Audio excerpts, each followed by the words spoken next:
అందరికీ నమస్కారం. నేను మీ కిరణ్ రాయల్, జనసేన పార్టీ తిరుపతి నియోజకవర్గ ఇన్ఛార్జ్. ఈరోజు పొద్దున నుంచి మనం చూస్తున్నాం జనసేన పార్టీ అధికార ప్రతినిధి మరియు విజయవాడ వెస్ట్ ఇన్ఛార్జ్ పోతిన మహేష్ గారు రాజీనామా, ప్రెస్ మీటు ఇవన్నీ చూస్తున్నాం మనం. యాక్చువల్లీ నేను ప్రెస్ మీట్ పెట్టాల్సిన దాని మీద నేను అందుబాటులో లేను, వేరే ఊర్లో ఉన్నా కాబట్టి వీడియో వచ్చేసి పంపించాల్సి వస్తుంది. కాబట్టి మిత్రులు, మీడియా వాళ్ళు, జనసైనికులు క్షమించాలి. ప్రెస్ మీట్ పెట్టినందుకు వీడియో ద్వారా అర్థం చేసుకోవాల్సింది కోరుకుంటూ, మహేష్ గారి మూడే ప్రశ్నలు అడుగుతా. ఒకటి, 2019 మీకు సీట్ ఎక్క ముందు మీరు ఎక్కడున్నారు? మీరు 2016లో 17లో జనసేన పార్టీలోకి వచ్చారు. మీకు ఈ రోజు జనసేన పార్టీ లేకపోతే మీకు ఇంత చరిష్మెంట్ క్రేజ్ వచ్చేదా? అసలు పవన్ కళ్యాణ్ గారు మీకు ఎంత ప్రియారిటీ ఇచ్చారు, ఎంత వాల్యూ ఇచ్చారు మీకు తెలుసు కదా. ఇవన్నీ కూడా మీరు ఎక్కడి నుంచి వచ్చింది? మీరు గతంలో రాజకీయ నేపథ్యం ఏముందా? గతంలో ఏం లేదు కదా. జనసేన పార్టీ మనందరికీ పునాదులు. మనకందరికీ జనసేన పార్టీ పవన్ కళ్యాణ్ గారు భిక్ష పెట్టారు. ఈ రోజు మన పవన్ కళ్యాణ్ గారు ఏదో వ్యూహాలు, ఆశయాలు ఉన్నాయి కాబట్టి అర్థం చేసుకొని పోవాలి.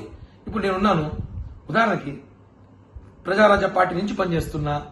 2014లో నుంచి జనసేన పార్టీ పెట్టిన రోజు నుంచి ఉన్నాను, మీకన్నా ముందు నుంచే ఉన్నా. నేను మొన్నటి ఇన్ఛార్జిగా ఇచ్చారు, తిరుపతిలో పనిచేస్తున్నా. ఏదో సీట్ ఆశించా, రాలేదు. ఎవరు వైసీపీ అతను సీట్ ఇచ్చారు, దాని మీద నేను కొంచెం అలిగున్నా, నచ్చలేదు. ఇష్టం ఉంటే పని చేస్తా అభ్యర్థికి, లేదంటే పిఠాపురం పోయి పవన్ కళ్యాణ్ గారి గురించి పని చేసుకుంటా. అంతేకాని ఎక్కడ కళ్యాణ్ గారి గురించి మాట్లాడను కదా. ఎందుకంటే నిజమైన జనసైనికులు అలా ఉంటారు, పవన్ కళ్యాణ్ గారి మనుషులు అలా ఉంటారు. ఏదో వైసీపీ ఇచ్చిన స్క్రిప్ట్, వైసీపీ పంపించిన 3 పేజీలు మీరు తీసుకుని చదవడము, దాన్ని బీసీ కార్డు పెట్టడం కరెక్ట్ కాదు. మీరు ఏ రోజు కూడా సరే పోతిన మహేష్ ప్రెస్ మీట్ లో ఇంతవరకు నాకు తెలిసి ఇన్ని ప్రెస్ మీట్లలో మీరు ఎప్పుడు కూడా పేజీలు చూసి ప్రెస్ మీట్లు పెట్టలేదు. మొట్టమొదటిసారి 4 పేజీలు చదివి ప్రెస్ మీట్ పెట్టారంటే ఆ పేజీలు ఎక్కడి నుంచి వచ్చాయి, ఆ పేజీలు వెనకాల ఎవరున్నారు, ఇవన్నీ కూడా మాట్లాడాల్సిన అవసరం ఉంది.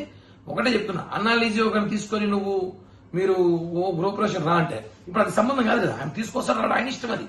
దానివల్ల జనసేన పార్టీకి నష్టం లేదు, నీకు వచ్చే నష్టం లేదు. సబ్జెక్టు మీరు డైవర్ట్ చేయడానికి ప్రయత్నిస్తున్నారు.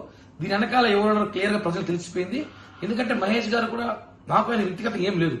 నేను ఆయన కలిసి అనేక ప్రెస్ మీట్ వాళ్ళ ఆఫీస్లో పెట్టా. గత సంవత్సరంలో నాకు సహకరించాడు, పార్టీతోనే ఉన్నాడు, సహకరించాడు. ప్రెస్ మీట్లు పెట్టాం, అనేక చోట్ల మేము కలిసి పనిచేసాం, ఉద్యమాలు చేసాం, అన్ని చేసాం. ఈ రోజు కొన్ని జరుగుతూ ఉంటాయి. ఇంకా భవిష్యత్తు ఉంది, మనకి 2 నెలల మంచి భవిష్యత్తు రాబోతుంది. అవి అర్థం చేసుకోవాలి. కానీ పవన్ కళ్యాణ్ గారిని ఇష్టం వచ్చినట్టు మాట్లాడితే, మనోహర్ గారిని మాట్లాడితే, జనసేన పార్టీ నాయకుల్ని, కార్యకర్తలు ఏదో మేమేదో అమాయకులను, ప్రజలు మమ్మల్ని ఏదో విస్మరించారనో, మీకన్నా మేధావులు లేదని మాట్లాడితే మాత్రం బాగోదు. మీరు పవన్ కళ్యాణ్ గారికి క్షమాపణ చెప్పాలి, జనసేన పార్టీ నాయకులు, కార్యకర్తలు క్షమాపణ చెప్పాలి. లేకపోతే మీకు తెలుసు, మీరెంత ఉద్యమకారులు, మీకు మించి ఉద్యమకారులు మేము కూడా. ఎంత దాకా దిగుతాం, ఏమైనా చేస్తాం. ఊరికే బెదిరించేది కదా. ఆధారాలు ఉన్నాయి. ఏం ఆధారాలు? ఏమవుతాయి ఆధారాలు అంటే? ఏం ఆధారాలు? కేవలం జనసేన నాయకులు తప్పుదోవ పట్టించడానికి ప్రయత్నిస్తున్నారు. పోతిన మహేష్ గారు, ఇది కరెక్ట్ కాదు. మీకు ఇష్టం లేదు, వెళ్ళిపోండి. హ్యాపీగా వైసీపీకి వెళ్ళిపోండి, ప్యాకేజ్ తీసుకోండి. ఏదో ఎమ్మెల్యేసో మంత్రో ఏదో ఇస్తామని తీసేసుకోండి. మీ రాజకీయ జీవితం చూసుకోండి. మీరు మమ్మల్ని మాట్లాడి మమ్మల్ని డైవర్ట్ చేయాలో, మమ్మల్ని ఏదో ఇబ్బంది పెట్టాలో పవన్ కళ్యాణ్ గారు మాట్లాడితే మాత్రం ఊరుకునే ప్రసక్తి లేదు. జాగ్రత్త.